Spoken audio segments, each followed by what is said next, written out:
Hello guys, welcome back to my channel Shatabdi's kitchen and blog. কেমন আছো তোমরা সবাই? আশা করি তোমরা সবাই খুব ভালো আছো। আজকে অনেক দিন পর আবার একটা ভিডিও তোমাদের সাথে শেয়ার করতে চলেছি। আজকে একটা স্পেশাল ডে।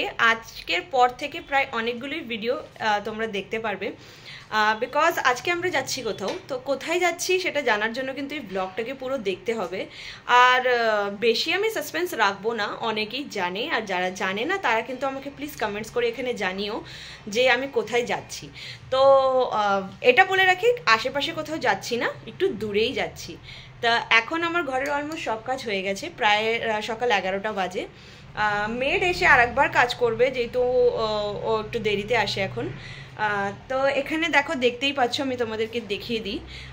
এখানে সব রান্না বান্নার প্রিপারেশন চলছে এখানে, আর যেহেতু আমি রান্না করে নিয়ে যাব। আর এখানে রিয়া এখানে দেখো বই খাতাগুলো ব্যাগের মধ্যে প্যাক করে রাখছে। আর আমি একবার ঘরটা তোমাদেরকে দেখিয়ে দিচ্ছি রাফলি।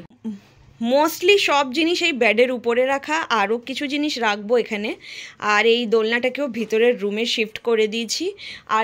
আর এখান থেকে আর কিছু জিনিস আসবে না, মোস্টলি এই চেয়ারটা আসবে আর এদের স্কুল ব্যাগগুলো আসবে ভেতরে, বিকজ কিছু দিনের জন্য যাচ্ছি, তো তাই জন্য এগুলোকে সব করে ভালো করে প্যাক করে দিয়েছি। এখানেও টেবিল চেয়ার সব কিছু এখানে কভার করা, দেখতেই পাচ্ছ। তো এখানে সব ডান হয়ে গেছে। আর আর ওর বাবা এখন গেছে হেয়ার কাট নিতে স্যালন। তো ওরা হেয়ার কাট করে চলে আসলি আমরা জাস্ট একটু পরে 12টা কি 1টার মধ্যে আজকে খাওয়া দাওয়া সেরে নেব তাড়াতাড়ি করে। আর তারপরে 5টার সময় আজকে আমাদের বেরোতে হবে। তো চলো, এরপর আবার দেখাচ্ছি যে আমরা কি করছি না করছি। তো আমার সাথে থেকো আর এই পুরো ভ্লগটাকে কিন্তু দেখতে থেকো, আর কমেন্ট করতে ভুলো না। তো এরপর আমরা সোজা খাওয়া দাওয়া করে জাস্ট একটু রেস্ট করে বেরিয়ে পড়েছি বিকেল 5টার সময়। আজকে আমরা একটু জাস্ট হাতে টাইম নিয়ে এই জন্য বেরিয়েছি, বিকজ দিল্লিতে অনেকগুলো বিয়ে আছে, রোডে রোডে সব জায়গায় এখানে বারাত যাচ্ছে, তো তাই জন্য একটু টাইম নিয়ে বেরোতে হয়েছে। আর আমি তোমাদের দেখিয়ে দেবো, দেখো রাস্তায় আমি যেতে যেতে না করেও 4-5টা বিয়ে তো দেখলামই, মানে বারাত যাচ্ছে, যেটাতে জাম প্রচুর লেগেছে। তো কোনো প্রবলেম নেই, আমাদের 7:40 ট্রেন, আমরা টাইম মতন হয়তো পৌঁছে যাবো, দেখা যাক। তাই জন্য একটু টাইম হাতে নিয়ে বেরিয়েছি। আর ঘরের অবস্থা তোমরা দেখলেই আগে যে আমি সব কিছু কভার করে এই জন্য যাচ্ছি, বিকজ ভিতরের ঘরটা আমি লক করে যাই, আমার ঘরের ডগিজরা আছে, ওরা সব নালে সব নষ্ট করে দেবে, তাই জন্য সব কিছু কভার করে গেছি। তো এবার আমরা পৌঁছে গেছি নিউ দিল্লি স্টেশনে, আর আমরা ওয়েট করছি এখন এখানে ট্রেনের। আর ট্রেনের ওয়েট করতে করতে প্রায় মানে অনেক কিছুই খাওয়া হয়ে গেল, চিপস আর পপকর্ন, এইসব বিস্কুট অনেক কিছু চকলেট খাওয়া হয়ে গেছে। তো দেখতেই পাচ্ছ এখানে এখনও ট্রেন ঢোকেনি। আর মানে ঠান্ডা অল্প অল্প, আমাদের দিল্লিতে তো ঠান্ডা আছেই এই সময়।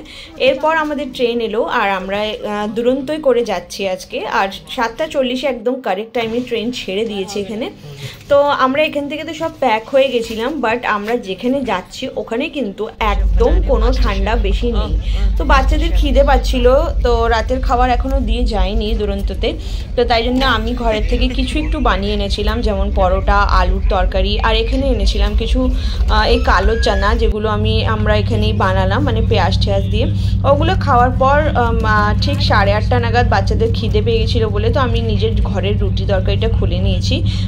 তারপরে ওগুলো খেয়ে পরের দিন নেক্সট মর্নিংয়ে দেখো এই ভিডিওগুলো। এখানে আমরা বসে আছি, খুব সুন্দর রোদ আসছে, আর যত আমরা এগোচ্ছি আমাদের কাপড় জামা দেখছোই অর্ধেক অলরেডি খুলে গেছে, মানে এসি ট্রেন কিন্তু তাও খুলে গেছে। তো ফাইনালি আমরা আমাদের ডেস্টিনেশনে পৌঁছে গেছি, কলকাতায়। ইয়েস। আর এর নেক্সট পার্ট দেখতে হলে আমার চ্যানেলটাকে